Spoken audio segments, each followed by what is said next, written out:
Walk into almost any pharmacy or grocery store and you'll find an entire aisle dedicated to multivitamins, promising everything from more energy to better immunity to filling in the gaps in your diet. But here's the question. Almost nobody stops to actually ask, do you really need one? Or is this one of the biggest and most profitable myths in modern nutrition?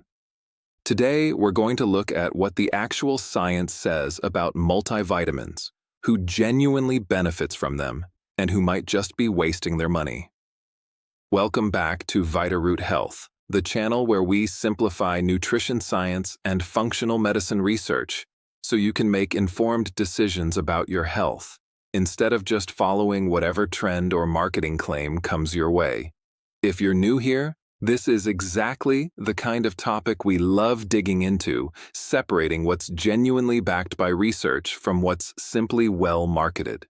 Quick reminder before we start, this channel is independent, not affiliated with any specific doctor, and everything shared here is for educational purposes only, not medical advice. Always talk to your own healthcare provider before starting or stopping any supplement. Now, let's get into what the research actually shows.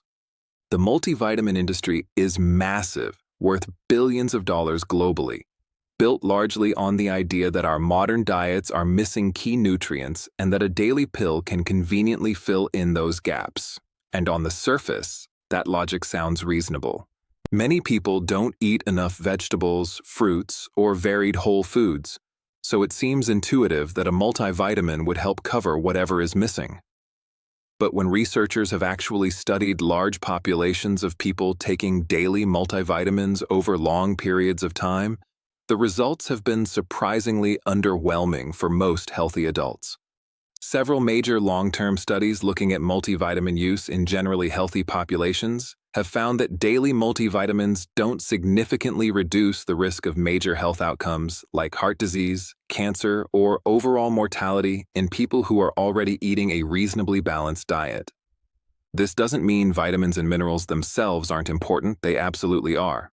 But it suggests that simply taking a broad, generic multivitamin isn't the powerful health insurance policy it's often marketed as, especially if your diet is already covering your basic nutritional needs. So, why doesn't it work the way we'd expect?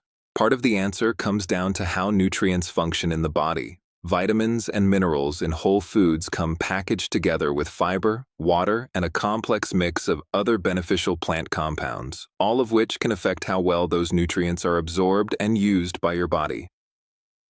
A synthetic vitamin in a pill doesn't always behave the same way as that same nutrient consumed as part of a whole food, and in some cases, the forms used in supplements are absorbed far less efficiently than their food-based counterparts.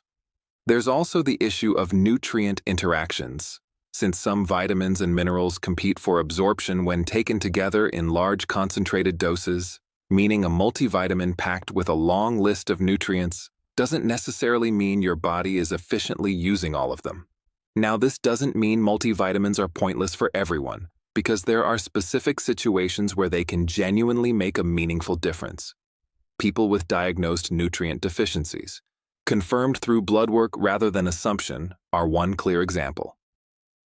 Certain groups also have higher nutrient needs or higher risk of deficiency, including pregnant women who often need additional folate and iron, older adults who tend to absorb certain nutrients like vitamin B12 less efficiently as they age, people following restrictive diets such as strict vegans who may need supplemental B12, and individuals with certain digestive conditions that impair nutrient absorption regardless of how well they're eating. For these groups, a multivitamin or targeted supplement isn't just marketing, it's addressing a real, identifiable gap.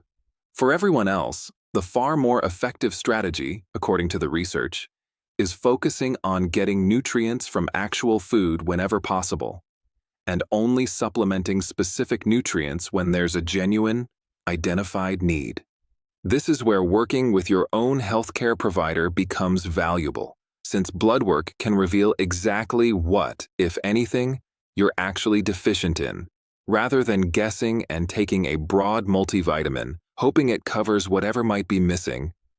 It's also worth talking about a few specific nutrients that tend to come up more often as genuine common gaps, even in people eating relatively balanced diets.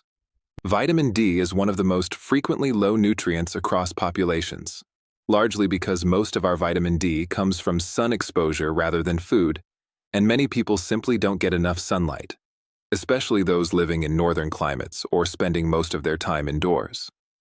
Magnesium is another nutrient that tends to run low in modern diets, largely due to soil depletion and high consumption of processed foods that are naturally low in magnesium.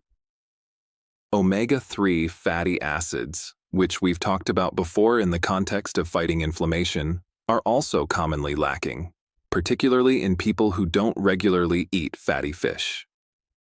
These three, vitamin D, magnesium, and omega-3s, tend to be far more commonly and meaningfully deficient across general populations than the wide range of nutrients found in a typical multivitamin, which is part of why some functional medicine practitioners focus on these specific nutrients rather than recommending a broad, generic multivitamin to everyone. Another important point worth understanding is that more isn't automatically better when it comes to vitamins and minerals. Certain nutrients, particularly fat-soluble vitamins like A, D, E, and K, can accumulate in the body and potentially reach levels that cause harm if taken in excessive amounts over time, unlike water-soluble vitamins that your body simply excretes when you have more than you need. This is exactly why taking multiple supplements at once, without understanding what's actually in each one, can sometimes lead to unintentionally consuming excessive amounts of certain nutrients, particularly if you're already eating a nutrient-dense diet on top of supplementing. There's also a psychological factor worth mentioning, sometimes referred to as the licensing effect, where taking a daily multivitamin can create a subconscious sense that your nutritional bases are already covered, which in turn can make it easier to justify skipping vegetables or reaching for convenience foods more often. Research on health behaviors has observed this pattern in other areas as well, where a protective action in one area quietly gives people permission to be less careful in another. This doesn't mean multivitamins directly cause poor eating habits, but it's a useful reminder that a supplement should never be treated as a substitute for the actual foundation of a varied, whole food diet. So what does this actually mean practically if you're wondering whether you personally need a multivitamin? The most useful first step is looking honestly at your overall diet. If you're regularly eating a wide variety of vegetables, fruits, whole grains, legumes, and quality protein sources, you're likely covering the vast majority of your nutritional needs through food alone. If your diet is more limited, whether due to busy schedules, food access, dietary restrictions, or simply personal preference, that's when a more targeted approach, ideally guided by blood work rather than guesswork, becomes genuinely worth considering. If you do decide supplementation makes sense for you, focusing on a few specific, well-absorbed nutrients based on your actual needs tends to be far more effective than taking a single multivitamin that spreads a small amount of dozens of different nutrients across one pill. Quality also matters here, since supplement regulation varies significantly by country, and choosing products that have been third-party tested for purity and accurate labeling helps ensure you're actually getting what the label claims. Ultimately, the science suggests that multivitamins aren't a magic solution or a harmful scam. They simply aren't the powerful, universal health tool they're often marketed to be. For most healthy adults eating a reasonably varied diet, the money spent on a generic daily multivitamin is likely better invested in improving the actual quality and variety of the food on your plate. And for those with genuine identified gaps, whether due to age, diet, pregnancy, or a specific health condition, targeted supplementation based on real data tends to offer far more meaningful benefit than a broad, one-size-fits-all approach ever could. That brings us to the end of today's breakdown on whether you really need a multivitamin and what the research actually supports. If this helped clear up some of the confusion around supplements for you, that's exactly what this channel is here for, taking research and turning it into something you can actually use to make informed decisions. In our next video, we're going to look at hormonal balance and break down some of the most common signs your hormones might be out of balance. So if that sounds useful, make sure you're subscribed so you don't miss it. If you found this video valuable, take a moment to like it and subscribe to VitaRoot Health, and drop a comment letting me know what topic you'd like broken down next. Your questions genuinely shape what we cover here, so don't hold back. Thank you so much for watching, and I'll see you in the next one.